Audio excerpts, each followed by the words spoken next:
महामना रामचू वर्मा, बाबू श्री दयाल चौरसिया, बाबू जगदेव प्रसाद कुशवाहा, जननारायण कपूर ठाकुर, संत रामप्रिय प्रजापति, मान्यवर दीना भाना वाल्मीकि और मान्यवर काशीराम साहब को भी नमन करता हूँ। साथ साथ मैं धन्यवाद देता हूँ भीम आर्मी आजाद समाज पार्टी उत्तर प्रदेश के सभी नेतागणों का, इस मंडल के, इस जिले के, इस विधानसभा के सभी नेतागणों का और यहाँ उपस्थित मेरी माओ बहनों का, छोटी बहन बच्चियों का, छोटे भाइयों का, मुझसे बड़े भाइयों का और सम्मानित बुजुर्गों का भी मैं यहाँ पहुंचने में धन्यवाद करता हूँ। मेरा आपसे आग्रह है, टीवी पे आप मुझे रोज सुनते हैं, कोई दिन होगा जिस दिन टीवी पे मैं अपनी बात नहीं रखता। आज मैं आपके सामने हूँ, फोन में समय व्यर्थ करा करके मेरी बात पर गौर करो। ये तुम चुप हो जाओ, तुम साथ में बैठ जाओ। हम कह रहे हैं, हम अपने आप सकता है। ये अपने फोन आप लोग मीडिया के साथ छोड़ के बाकी बंद कर लो, हमारी बात पे गौर करो। हम समझा देंगे कि फोन भी बंद करा रहे हैं, इसलिए फोन बंद करा रहे हैं। जो लोग स्कूल गए हैं वो जानते हैं कि जब अध्यापक पढ़ा रहा होता है और बच्चे का ध्यान किसी और जगह पे होता है तो मास्टर तो पढ़ा के आगे निकल जाता है, बच्चा समझ नहीं पाता। जब पेपर में वो क्वेश्चन आता है तो फिर वो अपने दिमाग पर जोर लगाता है, तो उसको कुछ समझ नहीं आता, वो उत्तर में 0 लिखता है, उसके नंबर में 0 आता है। अगर आपको 0 लानी है तो फिर तो कोई बात नहीं, और आपको 0 से आगे बढ़ना है तो फिर आपको मेरी बात को पहले सुनना पड़ेगा। जब आप मेरी बात को सुनोगे और उस बात को अपने जीवन में अमल में लाओगे और फिर उस बात के पीछे चलोगे तो फिर आप ना सुनने आपको मिलेगा और ना ही आप सुनने में रहोगे। मैं आपको आज के आपकी मीटिंग के हालात में कहानी सुनाता हूं और मैं मंच पर बैठे साथियों के लिए कहूंगा कि वो ध्यान करें। बचपन में जब गांव से कोई बारात जाया करती थी तो जो गांव के समझदार, पढ़े लिखे और और दराज लोग होते थे तो वो बारात की बस में पहले जाके बैठ जाते थे। मेरे जैसे नौजवान वो बस के आसपास घूमते रहते थे कि जब बस चलेगी तब हम जाके बैठेंगे। ये प्रैक्टिकल है। जब बस चलती थी तो भाग के दौड़ के जाके देखते थे कि कोई सीट खाली नहीं है। कभी किसी के भरोसे लटकते थे, कभी किसी के भरोसे लटकते थे, कभी गेट पर बैठते थे, कभी पीछे से जाके ऊपर चढ़ते थे तो ड्राइवर कहता था ऊपर मत चढ़ो, खड़े रहते थे, टांगे अकड़ जाती थी, फिर देखते थे कोई सीट खाली करे तो बैठ जाओ। इसका मतलब क्या है?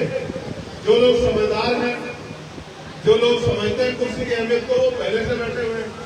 और जो फौज बाहर से आई हमारे साथ, अब वो कभी इधर को पैर दबाती है, कभी इधर को पैर दबाती है, कभी गर्मी में खड़ी होती है, कभी इधर से घुसने की जगह ढूंढते हैं। फिर ये सोचते हैं कोई सीट खाली हो जाए तो हम बैठ जाए, हाँ सीट खाली हो जाए। अगर सीट मांगने से मिलती तो कोई भी कुर्सी में बैठ जाता।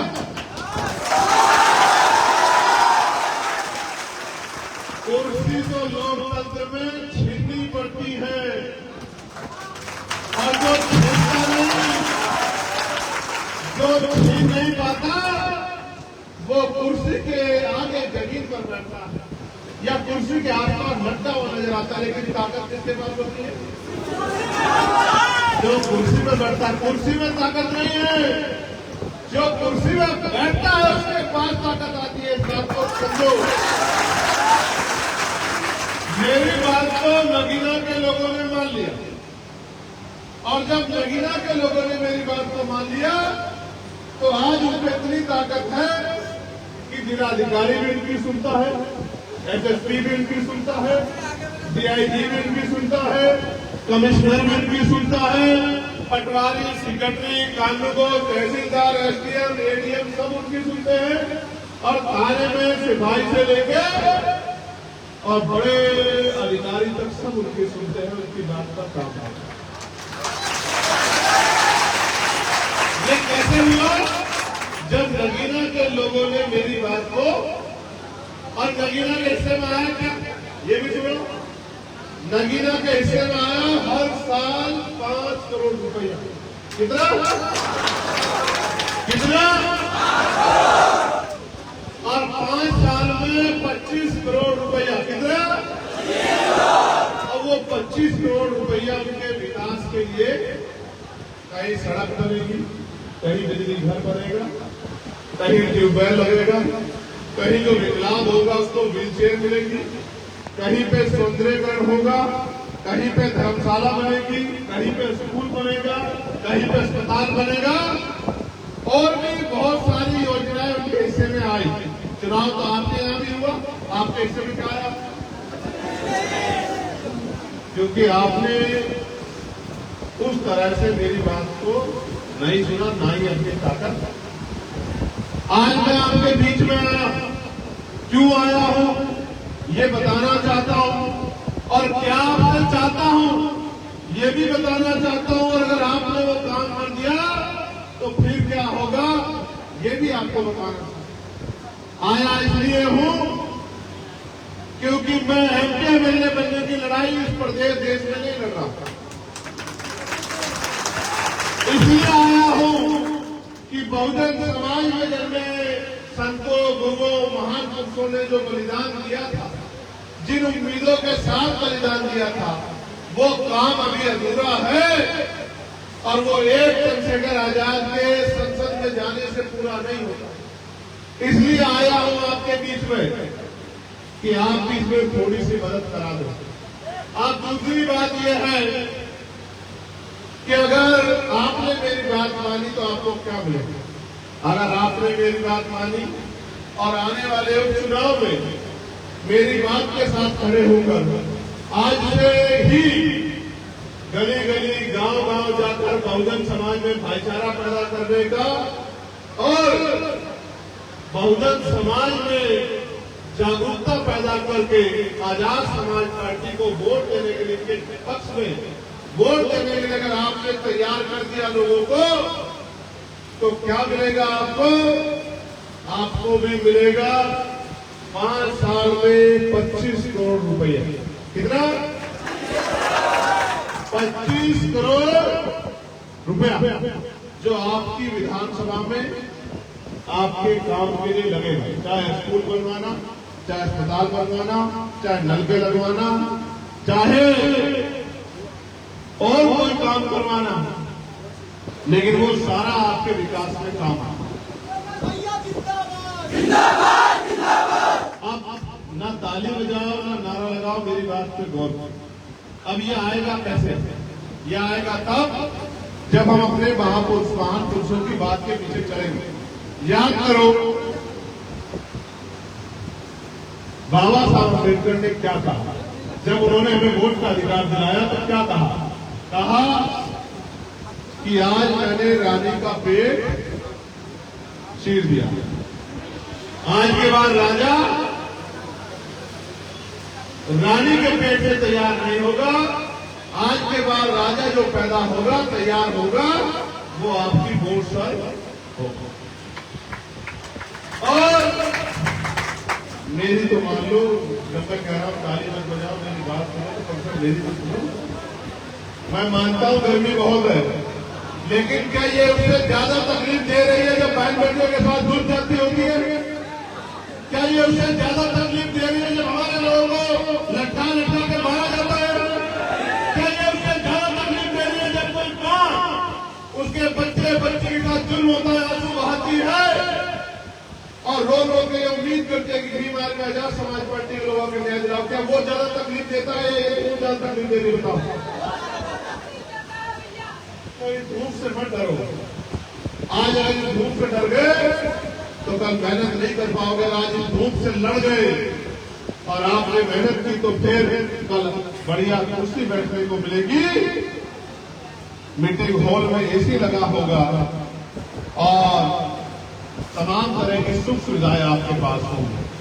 तो बाबा साहब ने क्या कहा कि मैंने रानी का पेट चीर दिया है, राजा रानी के पेट से जन्म नहीं लेगा, राजा बैलेट बॉक्स से तैयार होगा, आपकी वोट से तैयार होगा। और फिर उन्होंने समाज को कहा कि अगर गुलामी की बेड़ियां काटनी है तो अपनी वोट से अपनी ताकत बनाओ। 14 अगस्त 1947 को हम लोग अंग्रेजों के अधीन थे। 15 अगस्त को देश आजाद हो गया। 16 अगस्त को आजादी में हम लोग जी रहे थे, लेकिन धन धरती राजपाट में बंटवारा नहीं हुआ। और जो आजादी से पहले सामाजिक व्यवस्था थी, उस व्यवस्था के अनुसार इस देश के दलित, पिछड़े, आदिवासी और अन्य धार्मिक अल्पसंख्यक समुदाय के लोगों को सम्मान से जीने का अधिकार नहीं था। उन्हें अच्छी शिक्षा लेने का, अच्छे रोजगार करने का, अच्छे घरों में रहने का, व्यापार करने का, इज्जत की जिंदगी जीने का अवसर नहीं था। सारी जिम्मेदारी थी लोकतंत्र पे। बाबा साहब जानते थे कि जिन्होंने हजारों साल हमारे आंखों के दर्द को नहीं देखा, हमारे भूखे पेट को नहीं देखा, वो आजादी के बाद भी हमें इज्जत की जिंदगी नहीं देंगे। इसलिए बाबा साहब अम्बेडकर ने वोट की व्यवस्था हर एक व्यक्ति के लिए की। और उन्होंने कहा political power is the master की। राजनीतिक सत्ता वो चाबी है जो आपकी सारी परेशानियों का हल कर देगी। अब आप मुझे बताओ, क्या आपके जीवन में परेशानियां हैं? हाथ उठा के बताओ जिनके जीवन में परेशानियां, नीचे कर लो। इन परेशानियों का हल चाहते हो तो हल आएगा कब? जब आपके अंदर होगा बल। और बल कहां से आएगा? जब आपके पास होगी राजनीतिक। और राजनीतिक ताकत कैसे बनेगी?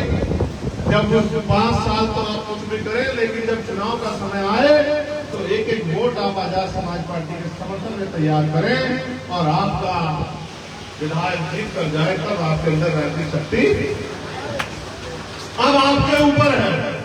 अगर अपनी समस्या को जल्दी खत्म करना चाहते हो तो फिर अपनी राजनीतिक ताकत बनाओ।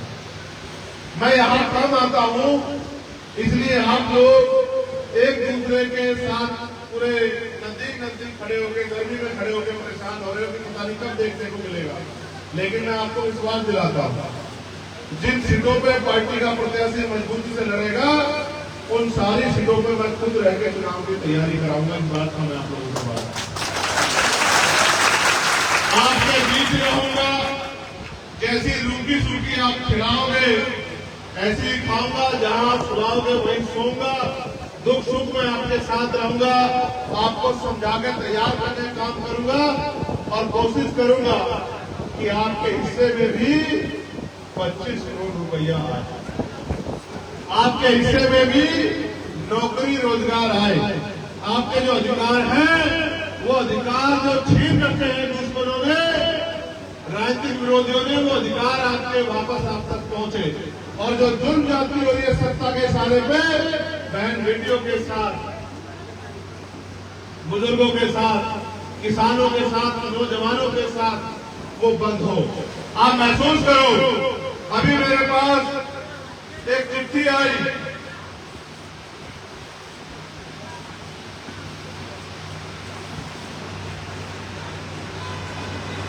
अभी मेरे पास एक चिट्ठी आई, एक बहन लेके आई कि नहीं होगी कहीं, हमसे बोली आप तो मां, आपके आसपास वाले लोग अच्छे नहीं है, उन्होंने आपको गलत सलाह दी, आप बैठ बैठ। एक बहन हमसे आई, वो पंचायत सहायक है, यही कहीं है अभी, हमसे बोली भैया हमारा वेतन बढ़वा। कल हमें परसों में होमगार्ड के साथी मिले, हमसे बोले भैया हमारा वेतन बढ़वा। उससे पहले पीआरडी के लोग साथी मिले, हमसे बोले भैया हमारा वेतन बढ़वा दो। शांत रहो, जो जिसका काम है उसे ही करने दो, भेड़ बकरियों जैसे मत करो।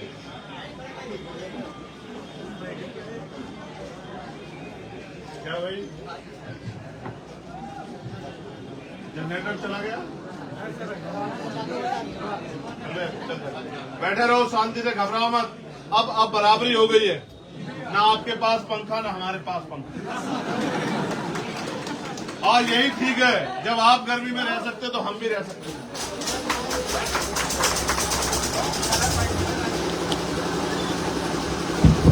हेलो ये बंद कर दो, और पंखा बंद कर दो, और गैर बराबरी होनी चाहिए, क्या तो के लिए भी पूरा पंखा लगाते या तो नहीं ठीक नहीं, हम जो कह रहे हैं हमारी बात मान लो छोड़ो।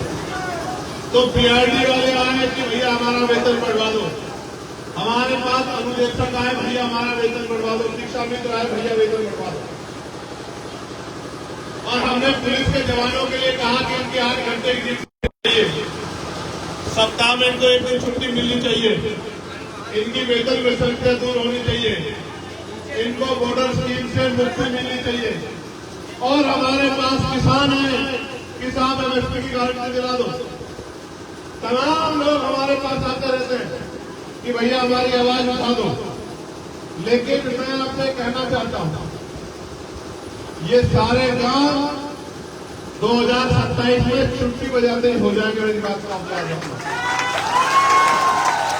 हमारे पास 69,000 शिक्षक भर्ती के बच्चे आए कि भैया नौकरी दिला दो, हमारे पास पुलिस भर्ती के जो बच्चे हैं जिन भर्ती में घोटाला हुआ है कि भैया भर्ती दोबारा करा दो, हमारे पास बीएड के बच्चे आए कि भैया सरकार के आदेश से हमने बीएड कर ली, अब उन्होंने कानून लागू कर दिया, राजपत्र जारी कर दिया कि बीएड वालों को नौकरी नहीं मिलेगी, भैया हमारी जान बचा दो, हमें रोजगार दिला दो।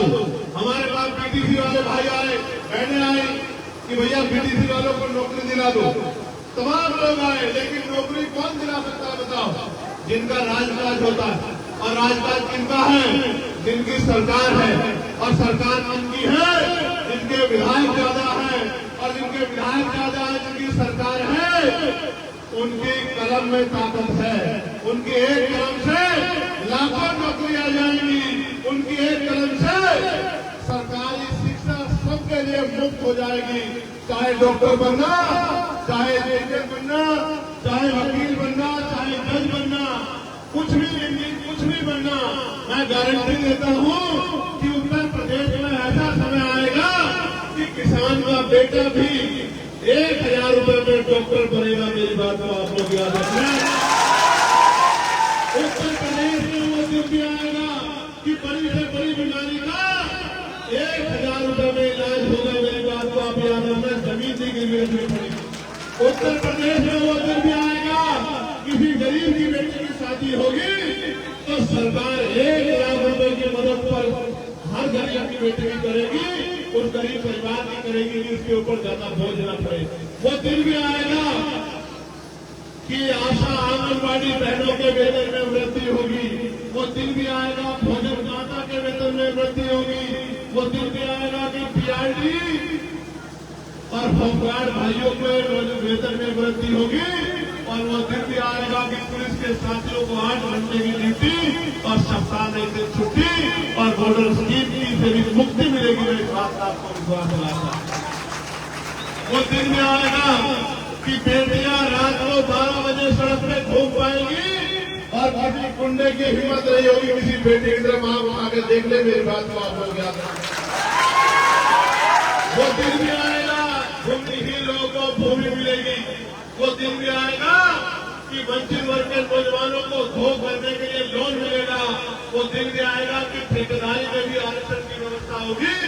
और वो दिन भी आएगा कि प्राइवेट सेक्टर में भी SC/ST OBC के लोगों को आरक्षण मिलेगा। वो दिन भी उत्तर प्रदेश में आएगा, लेकिन आएगा तभी जब आप अपनी जिम्मेदारी को जिम्मेदारी से अदा करोगे। वो दिन भी आएगा कि महिलाओं को मिलने वाली 500 रुपए की पेंशन, विधवा विकलांग वृद्धाओं को मिलने वाली पेंशन 5,000 रुपए होगी। मेरी बात को आप याद रखना।